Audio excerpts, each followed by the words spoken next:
بسم اللہ الرحمن الرحیم۔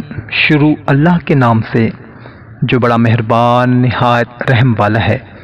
السلام علیکم میرے محترم بھائیوں اور بہنوں، امید ہے آپ تمام دوست احباب خیریت سے ہوں گے۔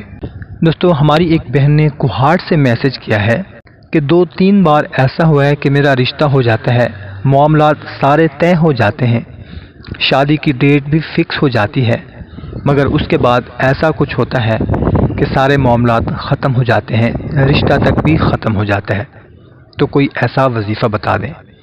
تو آج کی ویڈیو میں آپ لوگوں کو ایک ایسا عمل بتانے لگا ہوں، شادی میں رکاوٹ ہو یا رشتے میں رکاوٹ ہو یا شادی کے معاملات میں کسی بھی قسم کی کوئی رکاوٹ ہو، چاہے وہ لڑکے کے ساتھ ہو یا لڑکی کے ساتھ ہو، یہ عمل کریں انشاءاللہ تعالی۔ اس عمل کے کرنے سے شادی میں رشتے میں جو بھی رکاوٹ ہوگی وہ دور ہو جائے گی۔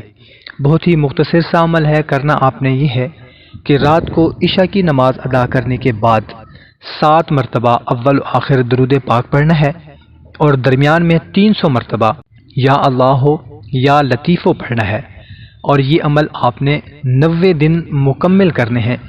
آپ کا کام 10 دن میں ہو جائے یا 5 دن میں ہو جائے یا 15 دن میں ہو جائے، مگر آپ نے 90 دن کا یہ عمل پورا کرنا ہے، اور اس کے ساتھ ساتھ حسب توفیق جتنا ہو سکے آپ نے سفید پوش حضرات کی مالی مدد کرنی ہے۔ انشاءاللہ تعالی بہت ہی جلد آپ کی پریشانی دور ہو جائے گی۔ کوشش کریں کہ اس کو زیادہ سے زیادہ شیئر کریں تاکہ آپ کے ساتھ ساتھ دوسروں کا بھی فائدہ ہو سکے۔ ہمیں اجازت، ملتے ہیں ایک نئی ویڈیو میں، اپنا خیال رکھیے گا، اللہ حافظ۔